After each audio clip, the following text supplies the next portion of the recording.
36% of the time last year, the Buffalo Bills either had backup Quentin Morris, tight end, or backup tackle Bobby Hart on that football field. 36% of the time, more than a third of the time, we had either one of those players out there. And why that is important is because the Buffalo Bills can consolidate things and find one player in this year's NFL draft, potential first round pick, 27th overall, could possibly be a tight end, an extension of this offensive line, a guy that could kill two birds with one stone. Quentin Morris and also Bobby Hart's role, a 36% snap count last year. Guys, welcome to my channel, Bills News Consolidated. We got to discuss it. A potential first round draft pick for Brandon Beane. I broke down all of the top draft selections, all the interviews, visits, anything, any player that the Buffalo Bills spent any time with pre-draft, I have listed in a Google document. You guys can find it in the description. And I also broke it down based on projected rankings per Pro Football Focus. So this gives us a clear idea of where players will be drafted, most likely by the Buffalo Bills, which players have the value of a first round pick. And there is actually a tight end that could slip to the Buffalo Bills, 27th overall. That is Michael Mayer from Notre Dame. People are saying he's a generational talent. Pro Football Focus has him around the 18th best player in this year's NFL draft. If he falls to 27th overall, could make sense for the Buffalo Bills to bring him in. Now, he's 265 pounds. He's more of a blocking tight end. He can receive too. He's a true dual threat tight end. And again, a lot of people are so hyped up thinking he's a generational talent tight end. When looking at it too, the Buffalo Bills have their eyes on a guy, Darnell Washington. We've been banging the table here for Darnell Washington at 6'7", 270 pounds, a big blocking tight end, but agile enough to run routes. And I think he could easily take care of that 36% Bobby Hart, Quentin Morris role in this Ken Dorsey scheme. Darnell Washington is rated the 39th best player coming out in this year's NFL draft. And the Bills, we all know, are at 27th, so he should definitely be there at 27th overall, but is 27th too rich for a Darnell Washington? Really, the only tight end that's worthy of that first round pick for the Buffalo Bills per Pro Football Focus is Michael Mayer. But Darnell Washington, if he's there in the second round for Bills Mafia.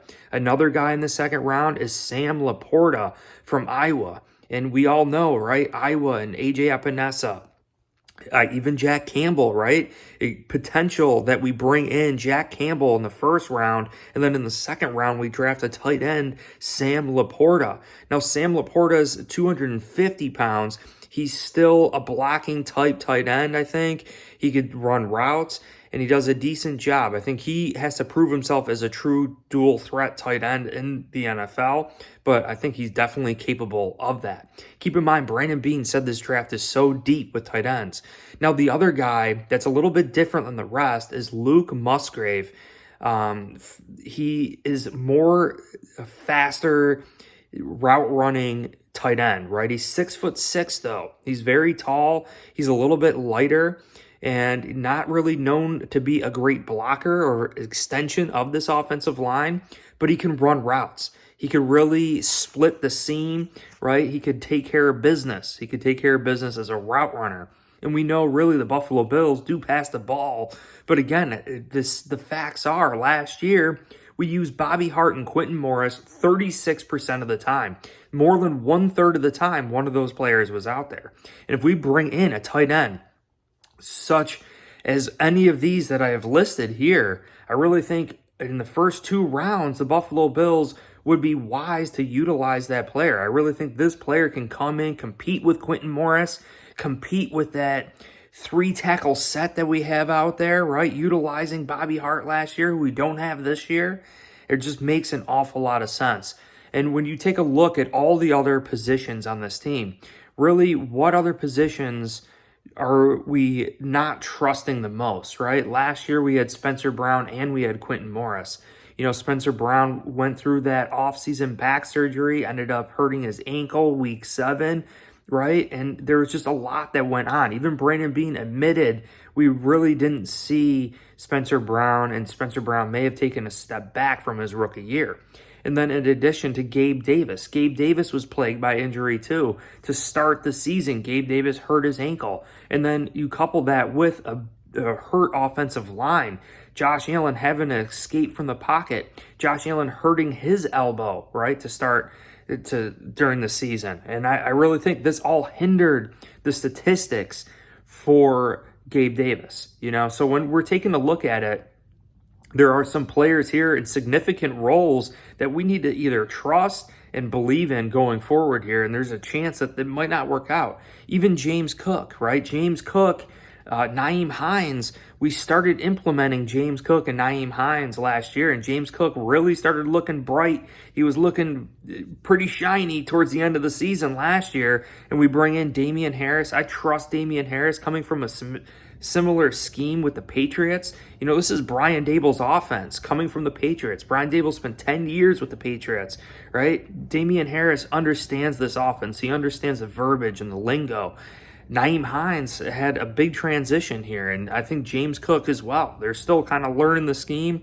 So what position do we fear the most here? Like, do we trust Quentin Morris more so than we trust Spencer Brown?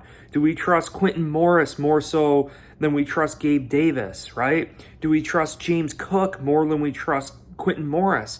These are questions that Brandon Beane and Sean McDermott have been ironing out this offseason. And then you have to couple that with the available players in the NFL draft and whether or not we can upgrade that position. There's nothing wrong with Quentin Morris still being on this team, having a third string tight end on this team, along with the Darnell Washington, along with the Michael Mayer, Sam Laporta, any of these guys, right?